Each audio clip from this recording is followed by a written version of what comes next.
नमस्ते, सुप्रभात। मैं वैद्य अरविंद पाठक पुणे महाराष्ट्र से आज ग्रदसी रोग जो है उसके बारे में बताने चाह रहा हूँ। मैं जो पहले जो लेक्चर ले रहा हूँ, अगर उसके बारे में कोई भी डाउट्स हो तो आप कृपया पूछ सकते हैं। और मैं वैद्य नवीन जोशी सर का बहुत धन्यवाद करता हूँ कि उन्होंने मुझे यह मंच दिया अपने जो भी विद्या है वह सभी के साथ शेयर करने के लिए। तो ग्रदसी रोग जो रहता है उसके बारे में ऐसा रहता है कि अपने लंबर रीजन से, जहाँ भी लंबर वर्टिब्रास रहते हैं वहाँ पर से साइटिक नर्व निकलती है। तो वो साइटिक नर्व जब भी किसी न किसी वजह से वर्टिब्रास, लंबर वर्टिब्रास के बीच में अगर कॉम्प्रेस हो जाती है तो कॉम्प्रेशन की वजह से वहाँ साइटिक न्यूराइटिस ऐसा सिम्टम हो जाता है, मतलब इन्फ्लेमेशन ऑफ साइटिक नर्व वहाँ जब हो जाता है तो जितना इरिटेशन होगा वहाँ पे पेन होगा। और पेन होगा तो वो पूरा ऊपर से कमर से लेके कटी प्रदेश से लेके पूरा अपना जो जानु संधि है, नी जॉइंट है, वहां तक एक जो साइटिक नर्व है वहां पूरा पेन रहता है। तो पेशेंट जो रहता है वह पेन किलर्स वगैरह खाता है एलोपैथी में।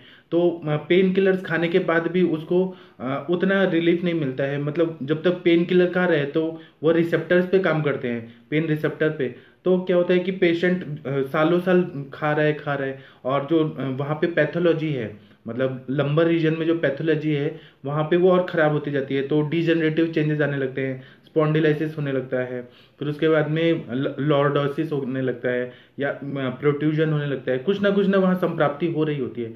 तो आयुर्वेद उसके लिए साइटिका जो है उसको ग्रदेसी रोग बोला है, उसके लिए आयुर्वेद क्या सोचता है। और आयुर्वेद से तो यह बीमारी पूरी तरह से ठीक हो सकती है, एलोपैथी में सर्जरी ही करना पड़ता है। और सर्जरी में जब करते हैं बैक का, स्पाइन का पूरा सर्जरी करते हैं तो वो लोग एक प्लेट बिठा देते हैं और नट बोल्ट लगा देते हैं। तो उसके वजह से बहुत सारे प्रिकॉशन लेने पड़ते हैं कि पेशेंट को नीचे नहीं बैठना है, वजन नहीं उठाना है, सो के उठना है, क्योंकि पीछे प्लेट लगा रहता है। तो वो आर्टिफिशियली जो भी जोड़ते हैं और वहाँ पे मतलब ग्लिसरीन ग्रीसिंग जो करते हैं उससे वो परमानेंट तो ठीक नहीं होता है, लेकिन शरीर जो है वो टेम्पररी वो पेन कम हो जाता है। आयुर्वेद जो है वह स्नेहन और स्वेदन पंचकर्म जो भी है वह प्रक्रिया से हम इसको परमानेंट ठीक कर सकते हैं।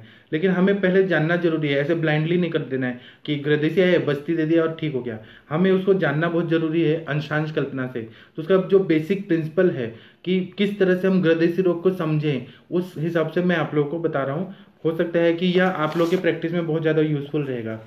तो ग्रदेसी रोग जो है उसके बारे में चरक चिकित्सा 28 में 53 से 54 नंबर का जो श्लोक है, दो श्लोकों में ऐसा बताया है कि स्विक पूर्वाकटि पृष्ठो उरु जानु जंघा पदम क्रमात्। मतलब स्विक एरिया जो है, जो पेल्विक बोन का एरिया है, वह बटक प्रदेश है, बटक एरिया जो है वहां पे, फिर कटी कमर के एरिया में, पृष्ठ में, पृष्ठ मतलब पीठ के एरिया में, फिर उरु जो थाइस का रीजन है वहां, जंघा, और पदम क्रमात्, इनमें क्रम से क्या होता है, ग्रदसी स्तंभ रुक दोदोर गृहणाति स्पंदते मुंह।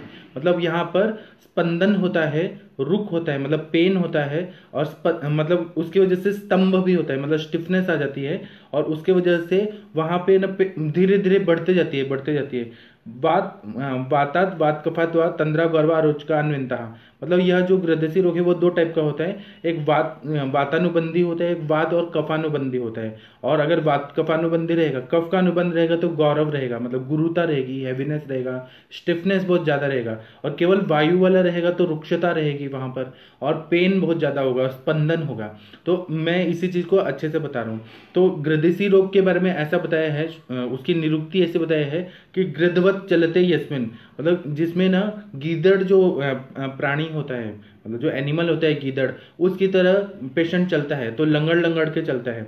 जिस तरह से अगर आप ऐसा एक इमेजिन करिए कि आपका फोर व्हीलर है, फोर व्हीलर में एक जो टायर है, पीछे का टायर है, वह खराब हो गया है या फिर उसमें हवा कम है, तो वो गाड़ी कैसे चलेगी, इम्बैलेंस होके चलेगी, मतलब टेढ़ा मेढ़ा चलेगी। उसी तरह से शरीर का भी वहां पे कोई भी कारण से, जैसे जो साइनोवियल फ्लूइड रहता है जो संधियों में, मतलब लंबर वर्टिब्रास के बीच में जो एक ये रहता है साइनोवियल फ्लूइड रहता है वो, और जो भी यहाँ पे कार्टिलेजेस वगैरह हैं वहां पे डिजेनरेटिव चेंजेस आने लगते हैं। उसकी वजह से वो कंप्रेशन होने लगता है, दो वर्टिब्रास या तीन वर्टिब्रास या चार पांच ऐसे वर्टिब्रास जो हैं वह सब एक दूसरे पे कंप्रेस होने लगते हैं, या कभी कभी स्लिप डिस्क हो जाता है। जो भी डिजेनरेटिव चेंजेस आते हैं, या हो सकता है कि आहार विहार की वजह से हो रहा होगा, या जो लोग मोटे होते हैं जिनका पेट निकला हुआ बाहर रहता है, तो उनको पीठ जो है वो पीछे मतलब आगे की तरफ ऐसे कंप्रेस मतलब आगे की तरफ मुड़ जाती है, तो उसके वजह से हो सकता है। या जो वजन ज़्यादा उठाते हैं उनको हो सकता है, या फिर आघात हो गया, किसी ना किसी तरह से इंजरी हो गया। ये बहुत सारे फैक्टर्स रहते हैं जिसकी वजह से जो वर्टिब्रा का जो है मतलब एनाटॉमी है, वर्टिब्रास का लंबर रीजन और सैक्रल रीजन वो ना ये होता है मतलब डिसलोकेट हो जाता है। और उसके वजह से क्या होता है कि साइटिक नर्व कंप्रेस होती है। साइटिक नर्व जब कंप्रेस होगी तो वह जो साइटिक नर्व नीचे जाके नी जॉइंट तक जा रही है, वो वहां पे पेन होने लगता है और पेशेंट को बहुत ज्यादा पेन होता है। बिना पेन किलर के वो जी ही नहीं सकता। तो उसके लिए non steroidal anti inflammatory drugs जो है, ब्रूफेन हो गया, वोवेरन हो गया, पैरासिटामोल हो गया, कॉम्बिफ्लेम हो गया, बहुत सारे जो ड्रग्स हैं पेन किलर, वह खा के ही रहना पड़ता है। लेकिन वह पेन बढ़ते ही रहता है, उसका कोई इलाज नहीं है। तो डॉक्टर्स लोग क्या करते हैं कि जो ऑर्थोपेडिक सर्जन्स रहते हैं वो क्या करते हैं कि फिजियोथेरेपी करेंगे, या फिर वहाँ पे कुछ ना कुछ ऐसे हीट थेरेपी देंगे, या मतलब किसी ने पेन किलर देंगे, स्टेरॉइड का इंजेक्शन देंगे, लेकिन वो परमानेंट इलाज नहीं होता है। उनका परमानेंट इलाज यही है कि आप सर्जरी कर दीजिए, सर्जरी से ठीक हुआ तो हुआ, लेकिन उसकी गारंटी नहीं रहती है। कभी कभी ऐसा होता है कि लोग सर्जरी करा देते हैं, 2-3 साल के बाद फिर से उनको वही पेन होने लगता है। तो वह चिकित्सा तो होगी नहीं, वह तो हम मशीन को रिपेयर कर रहे हैं लेकिन मशीन फिर खराब हो रहा है, क्योंकि संप्राप्ति वैसी हो रही है, वायु का प्रकोप हो रहा है। तो हमें वहां पे स्नेहन देना जरूरी है। इसी को जब हम आयुर्वेद के दृष्टि से देखते हैं ग्रदेशी रोग को, तो यह 2 टाइप का होता है, वातानुबंधी और वात कफानुबंधी। अगर वातानुबंधी रहेगा, केवल वायु का ही रहेगा, तो वहां पे कटी प्रदेश में, स्फिक रीजन में, स्फिक रीजन मतलब बटक एरिया में, फिर उसके बाद में थाइज में, जंघा में, उरु में, उरु मतलब उरु मतलब ये जो थाइज रहता है वहां पर, या ये फीमर बोन के बाहर के बॉल एंड सॉकेट जॉइंट जहां पर है वहां पर, ये सब एरिया में क्या होता है कि बहुत ज्यादा स्फुरन होने लगता है, बहुत ज्यादा स्तंभ होने लगता है, बहुत ज्यादा शूल होने लगता है, ऐसे सिम्टम आते हैं। और जब कफानुबंधी रहेगा, वात और कफानुबंधी रहेगा, तो गुरुता आती है, बहुत हैवीनेस आता है, पेशेंट अपना ही शरीर का भार उठा के चल नहीं पाता है, उसको चलने में बहुत ज़्यादा तकलीफ होती है। या फिर वो नीचे जो इंडियन टॉयलेट है उसमें नहीं बैठ पाता है, उसको कंपल्सरली ये वेस्टर्न टॉयलेट लगता है, वो नीचे पालथी मार के नहीं बैठ पाता। मेरे पास बहुत सारे मुस्लिम लोग आते हैं, वो लोग नमाज नहीं पढ़ पाते नीचे बैठ के। बहुत सारे ऐसे कॉम्प्लिकेशन होते हैं कि अपना ही शरीर जो है वह विकृत हो जाता है। तो इसमें ये ग्रदेशी रोग ही रहते हैं। अगर आप एक्सरे कराएंगे, एमआरआई कराएंगे, तो आपको एकदम क्लियरली दिखेगा कि लंबर रीजन में कुछ ना कुछ पैथोलॉजी हुई है और उसके वजह से साइटिक नर्व कंप्रेस हो रहा है और यह पेन बढ़ रहा है। तो इसकी चिकित्सा अभी हम लोगों ने डायग्नोस कर लिया कि हाँ ये ग्रदेशी रोगी है। और यहाँ पे अगर पेशेंट को ऐसे दबा के देखेंगे, पालपेट करके देखेंगे, तो जो ये नाड़ी है, साइटिक नर्व है, यही पेन हो रहा होता है बहुत ज़्यादा, और इसी के वजह से यह ग्रदेशी रोग होता है। तो एक तो निरुक्ति हो गई, मैंने बता दिया कि यह इसमें गीदड़ की तरह वह लंगड़ लंगड़ के चलता है। दूसरा है कि वातानुबंधी है और कफानुबंधी है, उसके 2 सिम्टम होते हैं, तो हम उसके हिसाब से डायग्नोसिस कर सकते हैं। और उसके बाद में अब चिकित्सा पे आते हैं। तो चिकित्सा में ऐसा होता है कि ऐसा श्लोक में बताया, चरक चिकित्सा 28 में 97 नंबर का श्लोक है, उसमें बता रहे हैं अंतरा कंडरा अंगुल्यो शिरा बस्त्याग्निकर्म च ग्रदिशु प्रयुंजित। मतलब इसमें है कि पहले स्नेहन करना है, मतलब जो भी वातशामक तेल है, जैसे शीरबला तेल है, मुरीवेणा तेल है, कुट्टम चुक्क्यादि तेल है, बलालाक्षादि तेल है, धन्वंतर तेल है, बहुत सारे ब्रॉड स्पेक्ट्रम ऑफ मेडिसिन है जो तेल सिद्ध आते हैं, उन तेल से मालिश करना है, स्नेहन करना है। ये तो बाह्य स्नेहन हो गया।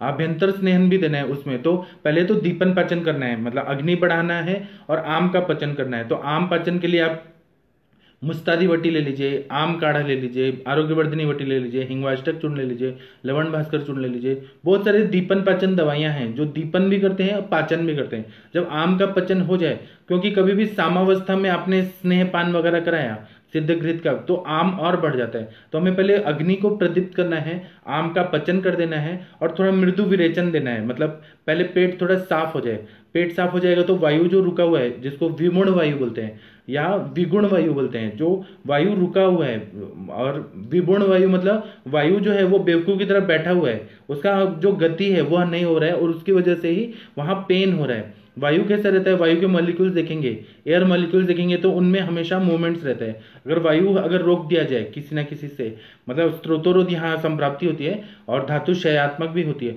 तो यहाँ पर क्या होता है कि वायु निकल नहीं पा रही है, तो इसलिए पेन करता है बहुत ज़्यादा। और दूसरा है कि जो नर्व्स है वहाँ पे इन्फ्लेमेशन हुआ रहता है कॉम्प्रेशन की वजह से, तो वहाँ पे इन्फ्लेमेशन की वजह से भी बहुत ज़्यादा पेन हो रहा होता है। तो इसको वात वाहिनियों में यह बोलते हैं कि वहाँ स्वेलिंग हुआ है, शोथ हुआ है। तो इसीलिए हमें क्या करना है, पहले स्नेहन करना है। स्नेहन करने से क्या होगा कि वहाँ पर जो भी मसल्स हैं वो रिलैक्स हो जाएंगे। और आभ्यंतर हमने दीपन पाचन दिया, उसके बाद में आभ्यंतर हम सिद्ध स्नेह का पान करेंगे। तो सिद्ध स्नेह में महातिक्त घृत, जो तिक्त रसात्मक द्रव्य हैं वह देना चाहिए। तो महातिक्त घृत दे दिया, फिर उसके बाद में ये गुगुल तिक्त घृतम दे दिया, फिर उसके बाद में जीवनीय घृत दे दिया, उसके बाद में नारसिंह रसायन दे दिया। तो ऐसे दवाइयां जब घृत या शतावरी घृत दे दिया, अश्वगंधा घृत दे दिया, बलादी घृत दे दिया, या तो मधुर रसात्मक दीजिए या फिर तिक्त रसात्मक। तिक्त रसात्मक ज्यादा फायदा करता है। तो फिर वह जब देंगे तो अस्थि धातु के जहां भी क्षय हुआ है उसकी संप्राप्ति भंग होगी, और स्नेहन होने से और वहां तिक्त रसात्मक देने से क्या होगा कि आम का पचन भी होगा, और स्त्रोतोगामी भी है तिक्त रस। तो इसके वजह से क्या होगा कि वहां पे बल प्राप्त होगा। उसके बाद में स्वेदन देना है। तो स्वेदन के लिए आप वाष्प स्वेद मतलब नाड़ी स्वेद दे दीजिए, मतलब आप कुकर में उसका सीटी निकाल दीजिए और उसमें दशमूल काढ़ा डालिए, दशमूल का काढ़ा बना के और वहाँ पाइप लगा दीजिए और उसका आप स्टीम दीजिए, नाड़ी स्वेद दीजिए। या फिर पेटी का जो स्वेद होता है, जैसे बॉक्स वाला जो रहता है स्वेदन पेटी, उसमें लिटा के और फिर उसका स्वेद दीजिए। ऐसे जितना पेशेंट को कंफर्टेबल हो। कभी कोई कोई पेशेंट को 20 मिनट्स लगता है, कुछ कुछ को 45 मिनट्स लगता है, तो वो पेशेंट बताएगा कि उनको कितना साथ में है उतना स्वेदन। तो वो स्वेदन करने से उसका पेन जो है वो रिलैक्स हो जाएगा। ये आप लोगों ने देखा ही होगा कॉमन प्रैक्टिस में। फिर उसके बाद में बस्ती चिकित्सा देना है। तो बस्ती में आप नीरू बस्ती और अनुवासन बस्ती देना है। नीरू बस्ती में बहुत सारे ब्रॉड स्पेक्ट्रम ऑफ मेडिसिन है। तो उसमें क्या है, तो एरंड मुलादी बस्ती है, फिर दशमूल सिद्ध बस्ती है, बिलवादी काढ़ा है, फिर बहुत सारे यापना बस्ती जो बताए हैं अपने सिद्धि स्थान में। तो यापना बस्ती देने से जैसे हम मुस्तादी यापन बस्ती देते हैं, स्थिरादी यापना बस्ती देते हैं, बलादी यापना बस्ती देते हैं, तो वह बस्तियां दें, या माधु तैलिक बस्ती दें। तो इस तरह की बस्तियां दें। और अनुवासन बस्ती भी दें। तो अनुवासन बस्ती में शीरबला तेल का बस्ती हो गया, मुरिवणा तेल हो गया, कुट्टम चुक्यादि हो गया, बहुत सारी जो बला लाक्षादी तेल हो गया, लाक्षादी तेल हो गया, शुद्ध बला तेल हो गया, शीरबला तेल हो गया, मार्श सैंधव तेल का हो गया, विषगर्भ तेल का हो गया। बहुत सारे जो बस्तियां हैं वह देने से क्या होगा कि वहां पे जो भी कंप्रेशन हुआ है वह रिलैक्स हो जाएगा, और जो नर्व्स का इन्फ्लेमेशन है वह भी ठीक हो जाएगा। फिर आभ्यंतर चिकित्सा बस्ती करने के बाद और बताया है तो दहन चिकित्सा, मतलब अग्निकर्म करना है। तो जहां भी पेन हो रहा है वो पॉइंट आप मार्क कर लीजिए स्केच पेन से या पेन से, और वहां पर अग्नि की शलाका जो रहती है, लौह शलाका, अग्निकर्म की जो शलाका रहती है, जो लौह शलाका होती है, ताम्र की शलाका होती है, स्वर्ण शलाका या चांदी की, जो आप या पंच धातु की जो भी शलाका है उसको पूरी तरह से लाल करके ऐसे तपा कर, और वहां पर अब अग्निकर्म के भी टाइप बताए हैं सुश्रुत संहिता में कि या तो आप स्वस्तिक के प्रमाण से करिए, या बिंदु करिए, या कमल की तरह करिए।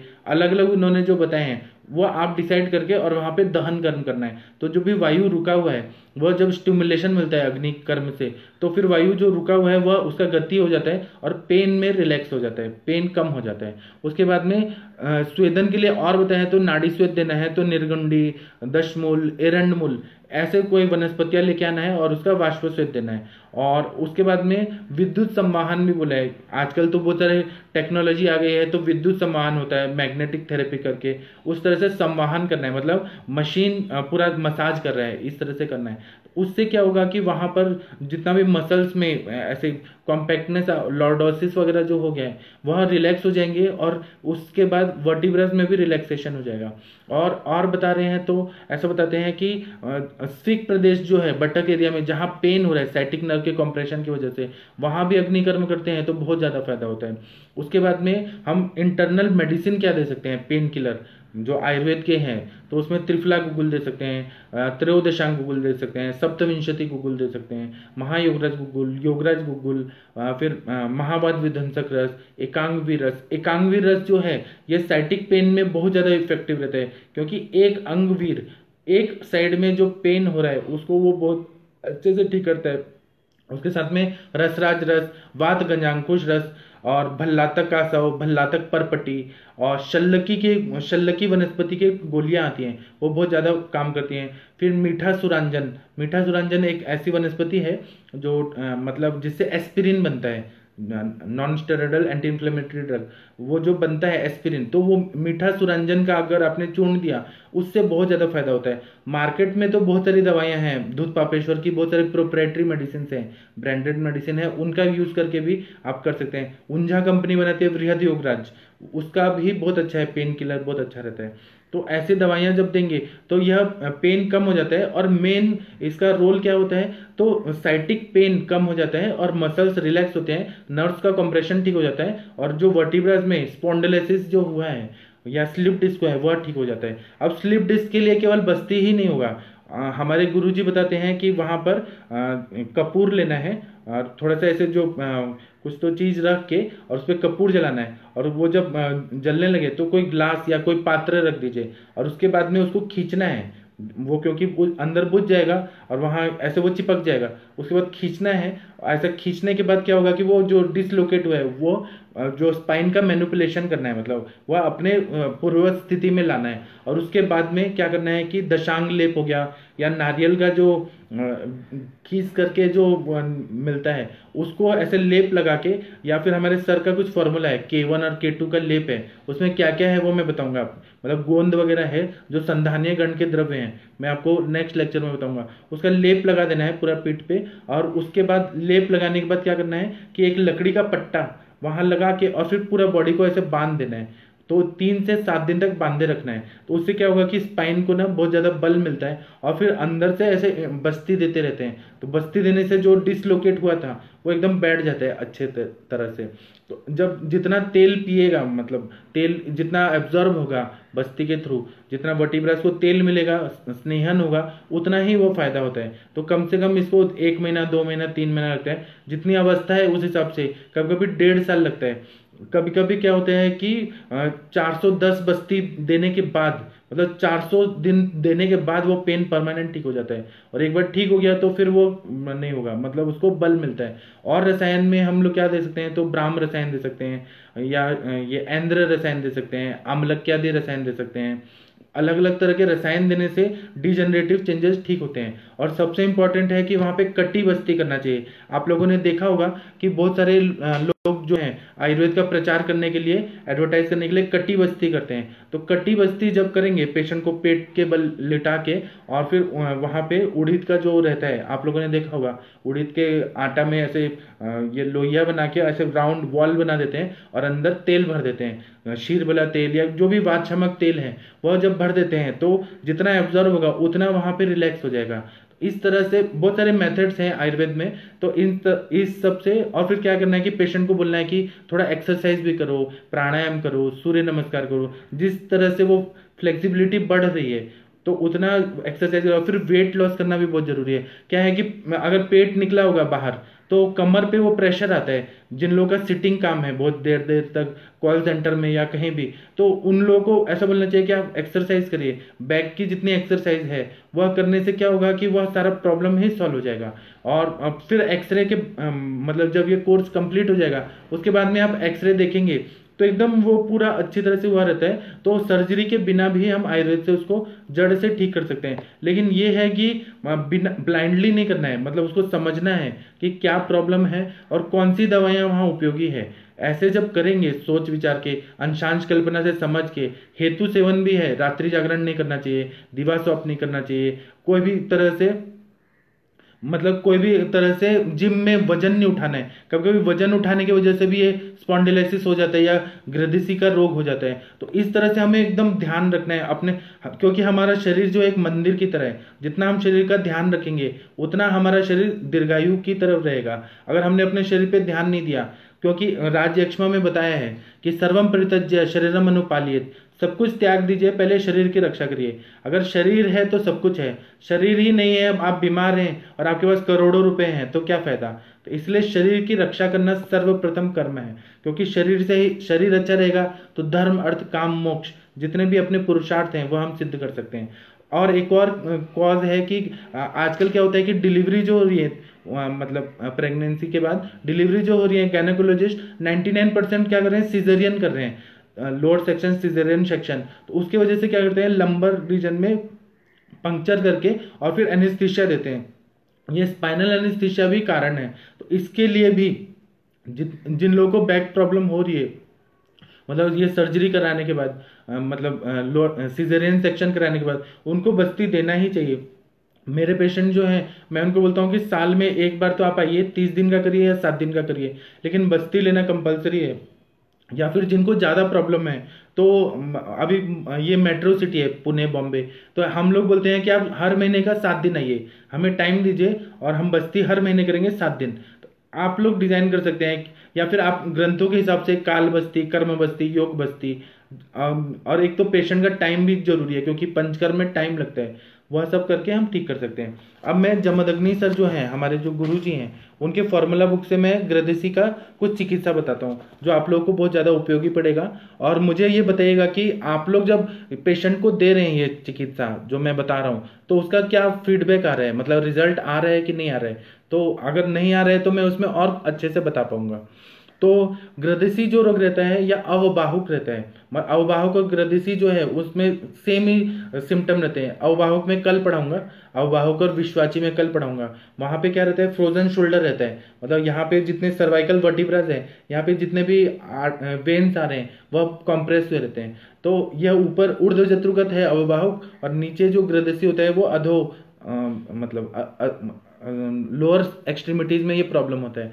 तो अवबाहुक या ग्रदसी में क्या करना है कि तीक्ष्ण नस से देना है।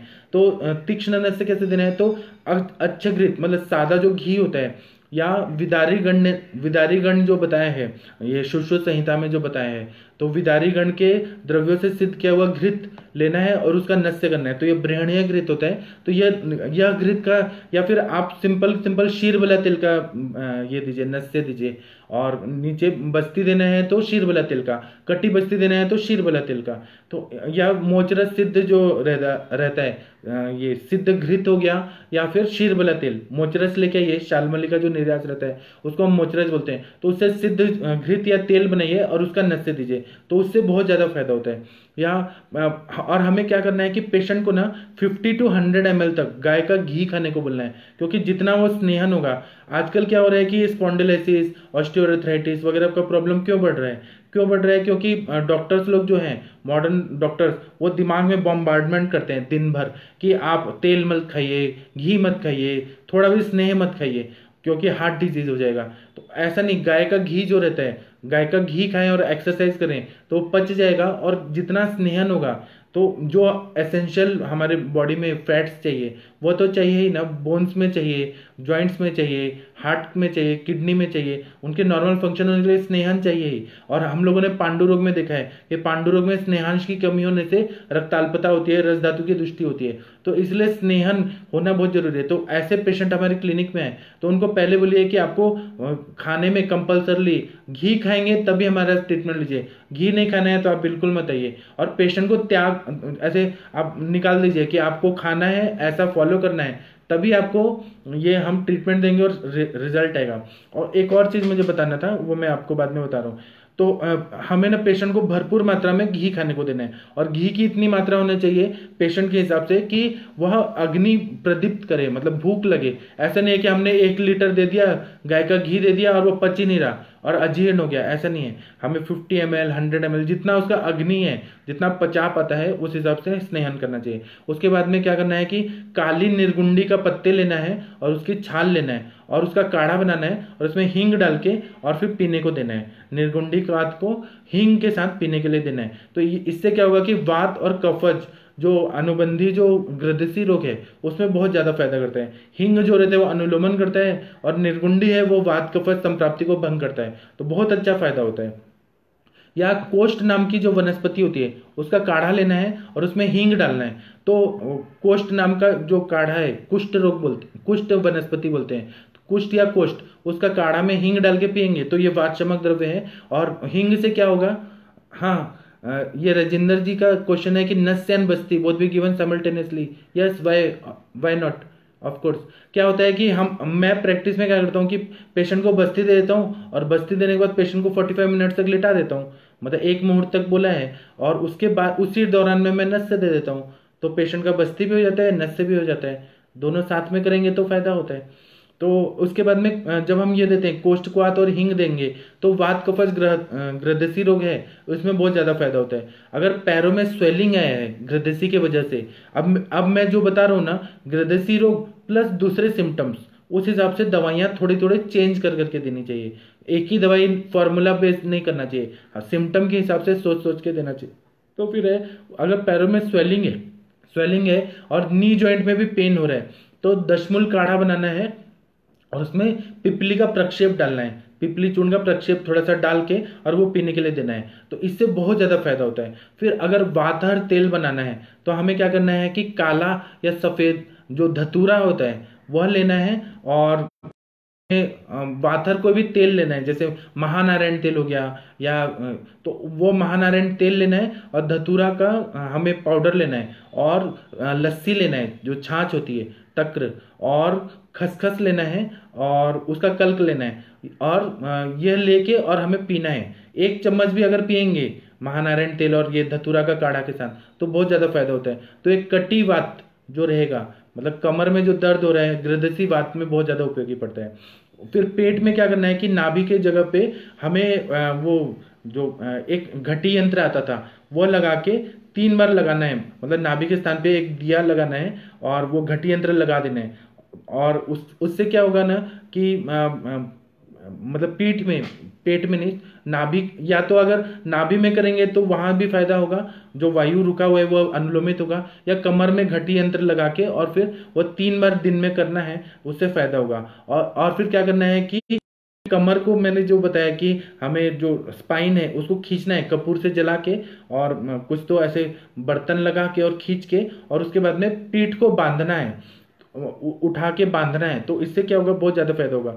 और हम लोग चिकित्सा में क्या करते हैं कि पेशेंट को वमन देते हैं, तो वमन से क्या होगा कि जितना भी स्त्रोतोरोध है वह संप्राप्ति भंग हो जाती है, और कोष्ठ शुद्ध हो जाता है। उसके बाद में हम बस्ती देते हैं, मतलब थोड़ा ब्रेक लेके, वमन करने के बाद संसर्जन क्रम करके जब अग्नि प्रदीप्त हो जाए तब बस्ती देना चाहिए। तो इससे बहुत फायदा होता है। और अग्निकर्म जो है वह ग्रदसी में करने से बहुत फायदा होता है। एक कषाय आता है सुकुमार कषाय, वह देने से भी बहुत ज्यादा फायदा होता है। वेदना कम करने के लिए क्या क्या करना है ग्रदसी वात में, तो महावात विध्वंसक रस लेना है, और मीठा सुरंजन की वनस्पति है, उसका पाउडर मिलता है मार्केट में, तो उसके साथ में देने से बहुत ज़्यादा फायदा होता है। फिर कटी बस्ती करना है, और कटी बस्ती के लिए सबसे अच्छा तेल आप लोग लिख लीजिए, सरसों का तेल में कपूर मिला के, जो कैम्फर होता है कपूर खाने वाला, वह मिला के पाउडर करके, या भीमसेनी कपूर आता है, भीमसेनी कपूर को सरसों के तेल में मिक्स करके और उसका कटी बस्ती देने से बहुत ज़्यादा पेन कम हो जाता है। क्योंकि ये जो कपूर है ये भी पेन किलर है, और सरसों का तेल भी है वो भी पेन किलर है, वात शामक है, और स्नेहन बहुत ज़्यादा अच्छा होता है, इसलिए वो बहुत ज़्यादा फायदा है। दूसरा है कि रसोन पिंड जो है, जो मैंने कल बताया था कि येलो पम्पकिन में उसको तेल में पका के दालचीनी वगैरह डाल के, और रसोन पिंड जो बनता है येलो पम्पकिन का सब्जी की तरह, वह खाने से बहुत ज़्यादा फायदा होता है। फिर अगर वहाँ पे न्यूरोपैथी हो गया है, मतलब नर्व्स में कुछ मतलब इफेक्ट आ गया है, स्पाइनल नर्व जो है वह डैमेज हो रहे हैं, और उसमें ऐसा दिख रहा है कि नर्व्स में डीमाइलिनेटिंग डिजीज हो रहा है, या फिर माइलिन शीथ जो रहता है, जैसे हमारा वायर रहता है तो उसमें एक इंसुलेशन रहता है, तो डीमाइलिनेटिंग डिजीज में क्या होता है, शीथ जो होता है नर्व्स का वह निकलने लगता है, कहीं कहीं इंसुलेशन निकलने लगता है, तो उसकी वजह से भी पेन होने लगता है, और कभी कभी शॉर्ट सर्किट होता है, मतलब वहां पे अंदर ना पेन, मतलब हम लोग उंगलियां कुछ और हिला रहे हैं और हिल रहा है कुछ और, तो शॉर्ट सर्किट होता है और पेन बहुत ज्यादा होता है, डीमाइलिनेटिंग डिजीज। और इसी से रिलेटेड है मल्टीपल स्क्लेरोसिस, उसमें भी पेन बहुत ज्यादा होता है, और ग्रदसी के लक्षण ये दोनों डिजीज में आते हैं। इनमें भी अगर हमने ये भैषज रत्नावली में मस्तिष्क रोगाधिकार नाम का जो चैप्टर है उसमें पंचामृत लौह गुग्गुल है। पंचामृत लौह गुग्गुल में क्या है, तो स्वर्ण भस्म है, चांदी भस्म है, ये मार्केट में मिलता है। स्वर्ण भस्म है, चांदी भस्म है, ताम्र भस्म है, अभ्रक भस्म है, ऐसे 5 चीज जो है दिव्य औषधियां, उसके साथ में गुग्गुल को सरसों के तेल में सिद्ध करके और गोलियां बनाई है। तो यह जो रहती है बहुत ही अच्छी रसायन है जो नर्व्स को अच्छा करती है।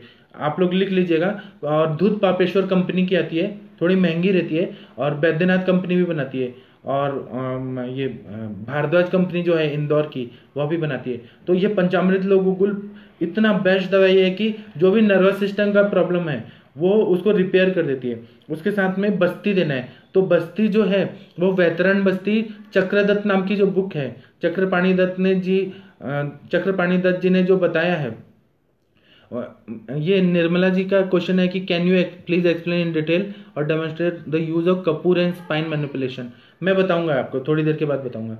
तो क्या होता है ना, मैं क्या बता रहा था कि वैतरण बस्ती, हाँ, चक्रपाणी दत्त जी जो हैं, चक्रपाणी दत्त जी ने एक बुक लिखी है चक्रदत्त करके, एक अलग बुक लिखी है, उसमें उन्होंने वैतरण बस्ती के बारे में बताया है। तो वैतरण बस्ती जो रहता है ना, उसका नाम कैसे पड़ा है कि जिस तरह से नदी को पार करने के लिए हमें नौका चाहिए, एक बोट चाहिए, तो हम लोग नदी को पार कर सकते हैं। उसी तरह से जो भी वात व्याधि है उसको जल्दी से हमें ठीक करना है, तो वैतरण बस्ती से बहुत जल्दी हम लोग उसको ठीक कर सकते हैं, नौका की तरह नदी को पार करने का। वो उसको ऐसा उपमान प्रमाण से उन्होंने बताया। तो वैतरण बस्ती में क्या करना है कि गुड़ का पानी लेना है 100 ml, फिर गुड़ को भिगो के रखना है, इमली का पानी का घोल बनाना है, और गोमूत्र लेना है। ऐसे करके उसका रोज पहले 7 दिन तक वैतरण बस्ती देना है। गोमूत्र होना चाहिए, गोमूत्र 4 गुना होना चाहिए, और गुड़ का पानी है, इमली का पानी, इसको घोल के छान के और उसका बस्ती देना है। वो देने के बाद क्या होता है कि विद इन 45 मिनट्स या कभी कभी 10 मिनट के बाद जितना भी मल है वो निकल जाता है, और मल निकल जाएगा तो वायु जो अपान वायु रुका हुआ है वह भी अनुलोमित हो जाएगा, तो उससे बहुत ज़्यादा रिलीफ मिलता है। और ये जो कॉम्बिनेशन है गोमूत्र वगैरह का, उसका बहुत अच्छा फायदा होता है। आप लोग भी प्रैक्टिस में करके देखिए। तो ऐसा 7 वैतरण बस्ती देना है, और उसके बाद में रासना एरंड मुलादी बस्ती देना है।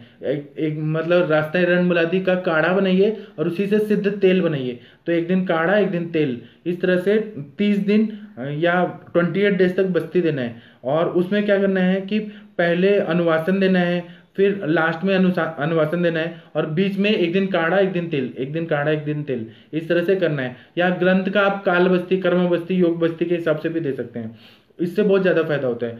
और वेदना कम करने के लिए क्या दे सकते हैं, तो महायोगराज गुगुल दे सकते हैं, 100 ग्राम हींग दे सकते हैं, घृत में भुना हुआ, घी में बनाया हुआ हींग बहुत ज्यादा फायदा करता है, तो 25 mg वो देना है। और एरंड बीज का जो ये मगज रहता है, एरंड बीज का जो अंदर का भाग रहता है, उसका पाउडर बना के 25 ग्राम इसको कूट के ना गोली बनाना है। क्या क्या, तो महायोगराज गुगुल, हींग लेना है घी में भर्जित हुआ, और एरंड बीज का अंदर का जो गुदा रहता है मगज, उनको पीस के फिर हमें कूट के उनका गोली बनाना है। और ये 21 डेज तक देने से वेदना पूरी तरह से कम हो जाती है।